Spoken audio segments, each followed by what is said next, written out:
How you doing? Today we're going to be covering Echoes from Fomalhaut. I've probably butchered that, but it's by Gabor Lux, who did things like Castles in Tilion and bunches of other adventures. I mean, he's prolific for the first Hungarian D20 society. This is a zine.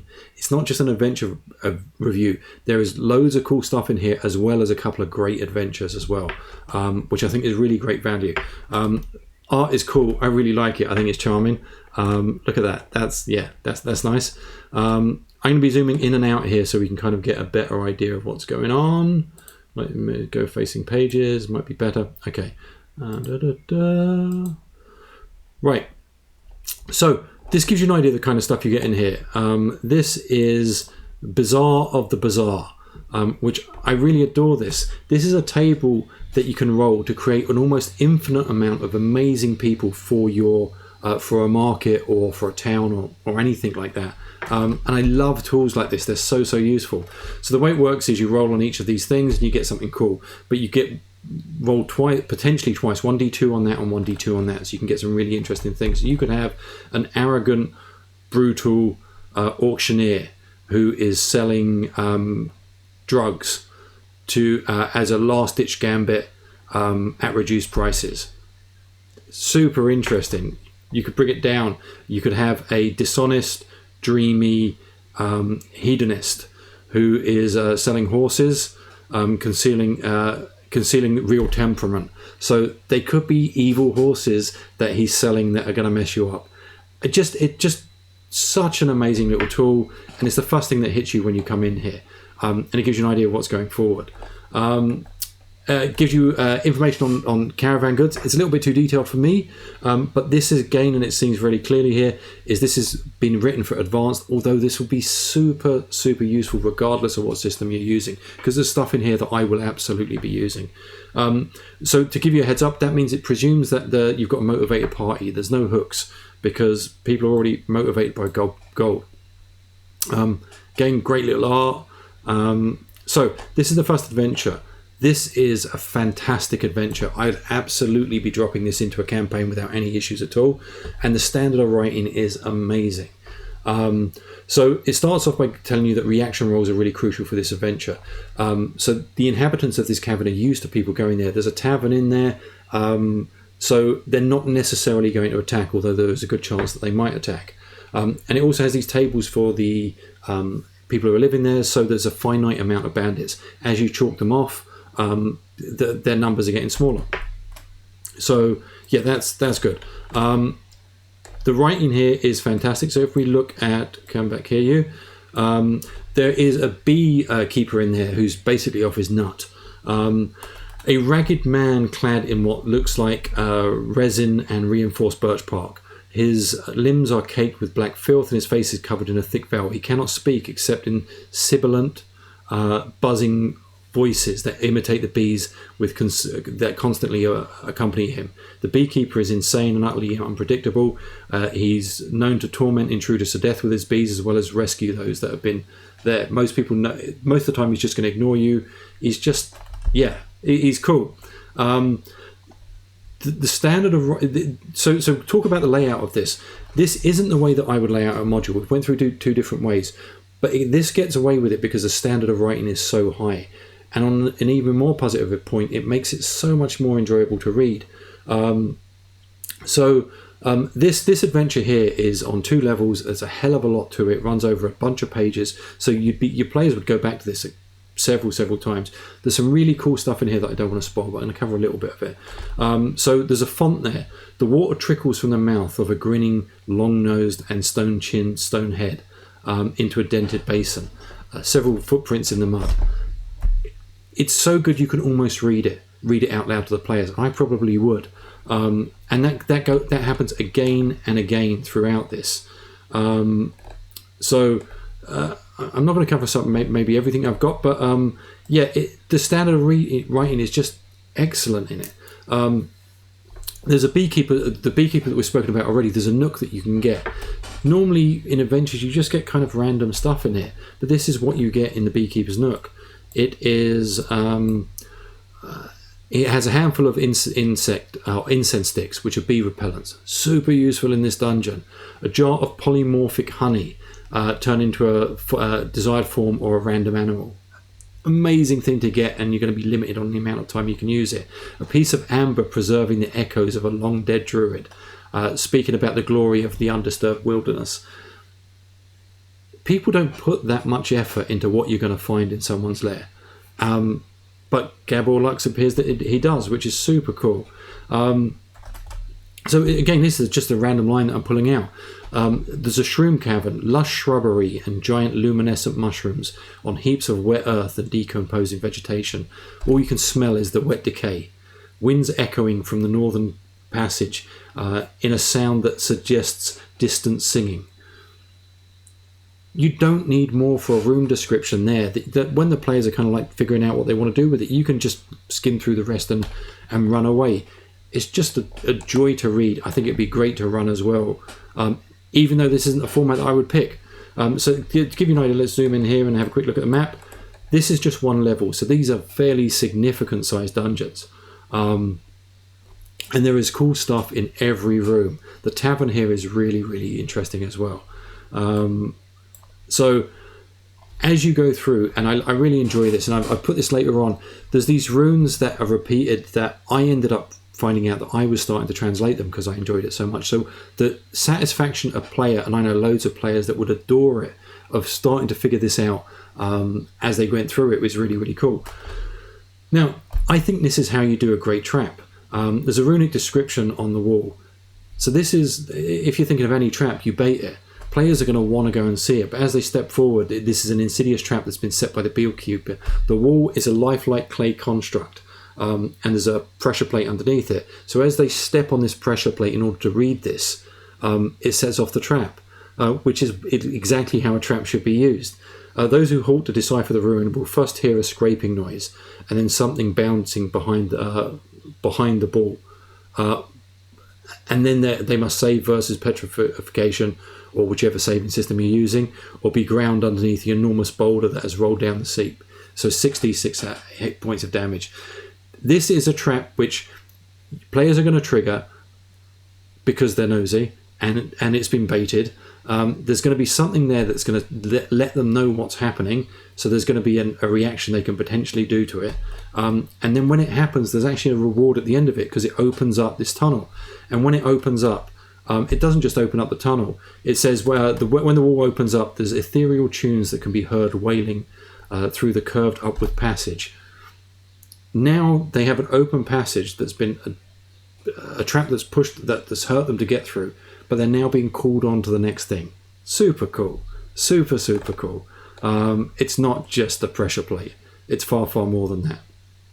So, yeah, this adventure is just great. So I'm not going to spoil it on you. I don't want this to go on too long because there's loads in this thing. But really well laid out. Great maps. Here's the second layer to give you an idea of all the stuff that's in here. Which is really cool. More of the runes as they're sprinkled all the way through, and players get rewarded for figuring out the rune system, which is really great. Again, this is me just pointing out so much of this stuff is that good that it could just be read aloud. And the standard of writing, you don't normally get that in adventures. So the nexus of the strange priest. The passage converges on a round pedestal above which the statue of a hooded priest levitates upside down. Super odd. Several smaller items are in orbit around this strange enigma. Brilliant. Like, players are going to see that, they're going to want to go, and if they go in further, touching the surface, there's a chance you're going to end up getting caught in the pool. But there's also decent objects that are floating around it that you can claim. Here's mushroom caverns. Tall, man-sized mushrooms in fantastic colours fill this cavern, while plant life is hypnotically swaying flowers thrive among the thick fungal stems. Small wisps of light float like fireflies, congregating above an undisturbed pool of water. Really, just beautiful writing that saves you from having to come up with really flowery stuff. Yeah. For such a good zine to read. I really, really did enjoy reading it. Again, I really like the art. I love the fact everything's in black and white. I've got a black and white printer, so it really suits me. And if you know this channel by now, you know I love printing stuff. So what else have we got here? there is a fugitive you find. So within this tavern, there's a well that you might fall down that sticks you underneath. You can find a fugitive hiding in the corner. It's an orc. He's called Harry Haversack, who fell down the well in a drunken stupor, and is too afraid to venture past the dead or even make a noise. He's already eaten one of his boots. That's just cool. He's that hungry, he's eating some leather. Harry carries Sir Hugo's silver dinner service in a sack, and he's going to give it to you if you rescue him. It's not just a Bob who's sitting down there. There's an entire story of how he got there, how scared he is, what he's been doing. You've now got an orc wandering around with you with one boot off. Just really, really cool stuff. What else have we got here? Yeah, just a really great adventure. I'd 100% drop it into my campaigns. It's on my list to throw into an area of a campaign. But it's not just adventures that you're getting in this. So like that would be enough for you to get it. I sound like a salesperson there. But here is a filters and dusts. This is a load of magic dust and other things like that you could throw into your campaigns. They're really cool.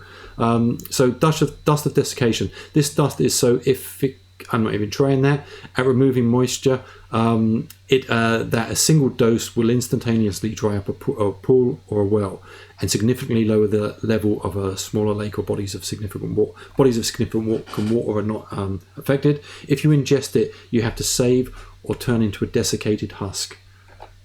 Love it. There's loads of other really cool stuff in here. Dust of Mung.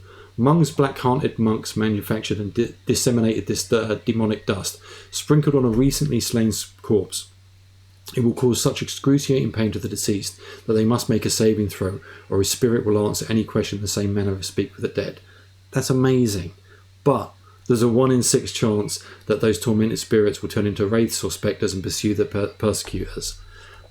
Just like something super useful that players will absolutely use when they have to, but know that there is this worry that something's going to come out and get them. It's just great writing and really, really useful stuff for campaigns. Skeletal dust. I start getting a bit gushy when I see this stuff that I would just want to use and throw into my campaigns. Skeletal dust. The fossilized bones and the fossilized bones of the ancient undead are ground together with funeral spices to produce this mixture. Subjects must save or be reduced to the strength of an infant. Could you imagine some bad dudes within your campaign having this potential dust that they could throw at your players and they'd be reduced to the strength of an infant? It suddenly turns a normal villain or a normal ghost into something terrible. All of these are really cool stuff that I would use. What else? Another adventure. I really like this adventure. This is a little mini adventure. So if we jump in here, it's a mound that can be thrown into any campaign that you're going kind of through a desert.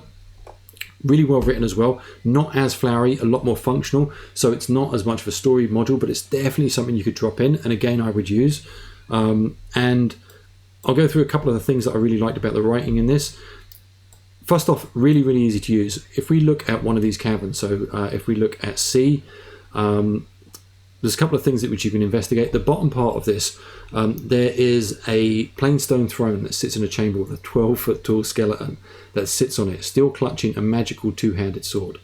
The skeleton wears no clothing or identifying marks, but possesses an additional eye socket in his forehead and is inanimate. I know the reaction that players would have if they saw that. They're going to have this desire to get the sword. They're going to have this fear of getting the sword. They're going to be trying to find ways around it. They're going to be scared of this thing potentially coming and getting them. Really, really cool thing to throw in. And when we look at the sword, I think this is how you do a cursed sword. Normally cursed swords are just... They can be good, they can be lesson teaching, but sometimes they're just a bit boring. This is a two-handed +3 sword, which is an amazing thing in an advanced game.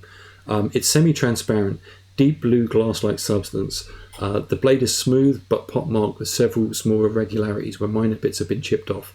The sword performs as a normal magical weapon, but also bears 3 curses which manifest a week after getting the sword.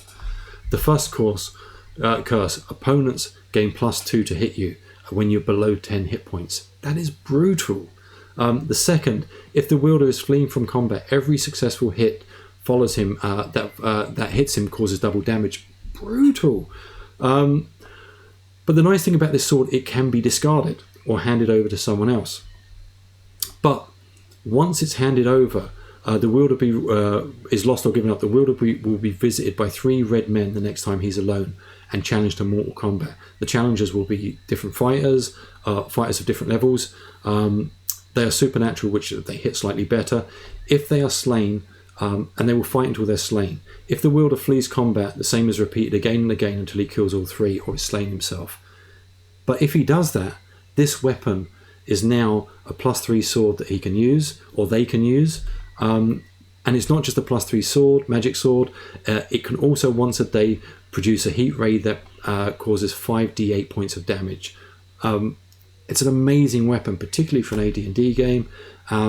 And it's just, I think it's the way that curses should be done. Really useful. You need to work through them. When you work through them, you get something of value at the end. You have to work for your magic item. Another thing in this book, men and morale. This is if you've been wondering about bringing in hiring people or what to do with morale, this is one of the best little descriptions I've seen of how to do it. Brilliantly written, makes it really, really clear of how to do it. You can take the bits that you want. This is what a zine should have. Useful, usable content. There's another adventure at the back. This one didn't appeal to me as much. And when I say didn't appeal to me as much, I really enjoyed reading the other ones. This one felt a bit more drawn out. Is it a good adventure? Yeah, you could absolutely use it. It might be to somebody else's tastes. But for like $6 or $6.50 for all of this stuff and an evening's reading, as well as all of the usable, gameable content that is within here, absolutely worth it. Yeah, I'm just hoping that the other ones in the set, and there's loads of them, actually live up to this. I really, really enjoyed reading this. I love the fact that I can print it at home and potentially print out all of them. And there's loads of usable stuff in there. So this one is, yeah, it was a lot of fun to read. Thoroughly recommend it. And looking to read the other stuff of Gabor Lux's, the other stuff he's released. So I'll probably be covering a lot of that as I get it. But I've got a lot of stuff to cover. If you haven't subbed, make sure you do, because it helps the channel and it lets me do more stuff. The other thing is next week I'm going to be covering one of my favourite settings. I adore it. I'm really looking forward to doing it. So yeah, I hope you tune in next week. Catch you later. Take care. Bye.